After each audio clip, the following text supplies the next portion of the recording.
मेरा नाम राम प्रसाद है। जो भी मोर्चरी में है, मेरी बहन है बड़ी वाली, उसकी डेथ हो चुकी है। वो 29 तारीख को यहाँ से हॉस्पिटल में जॉब करती है। 29 तारीख सुबह 6:30 बजे के लगभग ये यहाँ से निकली है। यहाँ 6:30 बजे के लगभग वहाँ एक्सीडेंट हुआ है। यहाँ से निकलने के बाद में बाहर निकली, यहाँ कलेक्ट्रेट पे कोई भैया जा रहे थे गाड़ी वाले, तो उनके हाथ देके इसने लिफ्ट ले ली कि भैया उधर जा रहे हो तो मेरे को भी छोड़ देना। ये बलीचा और गोरदी विलास के आसपास में गई। ये घूम रहे थे, ट्रैवल्स वाला है, बजरंग ट्रैवल्स वाला, उसने इन दोनों को एक्सीडेंट कर दिया। एक्सीडेंट करके वो ट्रैवल्स वाला भाग गया वहां से। कोई ऑटो वाले थे, वो लेके हॉस्पिटल में इन्होंने पहुंचाया। हॉस्पिटल पहुंचाने के बाद में मैं खुद भी 12 साढ़े 12 मेरे श्रीमान सी हिसाब से अनुमति लेके मैं खुद ही यहाँ पे आ गया। आने के बाद में मैंने देखा ना तो कोई पहले भी आईओ आया है। मैंने पूछा यहाँ से कि भाई कोई पुलिस अधिकारी आया है क्या, कि नहीं आया। जब मैंने संबंधित चौकी को सूचना दी, चौकी वाले ने संबंधित थाने को सूचना दी, संबंधित थाने वालों ने डीओ साहब को सूचना दी। आयु जो जिसको आयु बनाया जो साहब आए, उन्होंने बताया मेरे को भाई, मैं थाने पे गया वहाँ पे, तो उन्होंने बताया कि हाँ भाई हम प्रोसेस में ये करेंगे वो करेंगे। जबकि जो गाड़ी एक्सीडेंट करके निकली है वो 6 दिन से, जब से एक्सीडेंट हुआ, लगातार इनके रूट पे ही चल रही है। जब इन्होंने गाड़ी वालों को देखा तो इन्होंने छोड़ दिया कि भाई बाद में देखेंगे। मैंने पूछा कि मैंने गाड़ी के नंबर लिख लिया है। नंबर लिखा है, इसका मतलब सर ये उसके मौके पे उसके पास गए थे। गए, उन्होंने ना गाड़ी जब्त की है। उसने सूचना मिली है कि भाई उस गाड़ी वाले ने कहीं भिलवाड़ा उस गाड़ी का काम करा दिया है। और मैं खुद ही इसी स्टाफ का होते हुए मैंने देखा पुलिस चलो अच्छा काम करती है, बहुत अच्छा अनुभव रखती है और सही काम सत्य काम करेगी।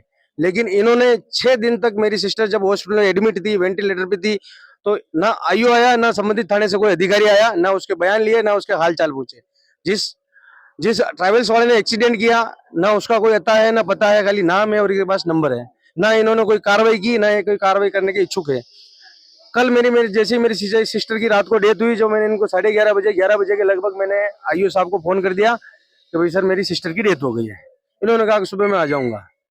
फिर मैंने यहाँ संबंधित अभी सुबह जाकर चौकी पे संबंधित वहां फोन कर दिया, भाई मेरी सिस्टर जो एडमिट थी उनकी डेथ हो गई, संबंधित थाने वालों को सूचना करो। उन्होंने 8:30 बजे के लगभग इनको सूचना कर दी कोई संबंधित थाने वालों को, भाई जो ये एडमिट थी, पेशेंट था, उनकी डेथ हो गई है, आप संबंधित आईओ को भेजें। इनको 8:30 बजे सूचना दी रही है, आ रहे हैं श्रीमान, कोई काम होगा थाने का, हिसाब 11:30 बजे आए, आते ही ये कह रहे हैं पोस्टमार्टम कराओ। ना इनका कोई प्रोसेस है। जबकि मैंने परसों एफआईआर कटा दी थी। एफआईआर कटा के बाद में ना तो इन्होंने एफआईआर कटाने के बाद में भी ना इन्होंने इन्हें मरीजों के दोनों, जो एक व्यक्ति जो मेरी गाड़ी चला रहा था, मेरी सिस्टर उनके पीछे बैठी थी, वो गंभीर रूप से घायल है, उसके भी हेड इंजरी हुई है। और मेरी सिस्टर के लगभग सिर में 23 चोटें, 24 चोटें के लगभग सिर में है। नीचे तो ही है लेकिन सिर में इतनी चोटें हैं। लेकिन अब ये ना तो कोई कार्रवाई करना चाहते हैं, बस यही कह रहे हैं कि आप पोस्टमार्टम नहीं करना चाहते तो आप लिख के दे दो, हम हमारे हिसाब से काम करेंगे। और जबकि गाड़ी डेली सूरत बड़ौदा भिलवाड़ा होते हुए ये आती है, गाड़ी सूरत बड़ौदा जाती है, लेकिन इनके थाने के बाहर होके निकलती। लेकिन इन्होंने कभी 6 दिन से वो लगातार उसी रूट पे चल रहा है। ना इन्होंने उसको पकड़ा है, ना उसको जब्त किया है। मेरा नाम मोहम्मद हारून है। मेरा लड़का मोहम्मद आसिफ है और जिस बाइक पे वो था उसका मोहम्मद आसिफ नाम है। और वो यहाँ घर से सुबह 6 बजे के लिए ड्यूटी पे निकला था। तो रास्ते में ये जो लेडीज साथ में थी, उनके साथ बैठी थी, उनका भी एक्सीडेंट हुआ। ये दोनों ने लिफ्ट लेके वहाँ पे रोड पे जा ही रहते हैं, जैसे गोवर्धन विलास और पारस से आगे जो रोड है वहाँ पे जाके इनका बस वाले ने टक्कर मार दी। वहाँ से टर्न ले रहे थे तो वो टर्न लेने के बाद में, वो टक्कर मारने के बाद वो रुका भी नहीं और एकदम वहाँ से निकल चुका।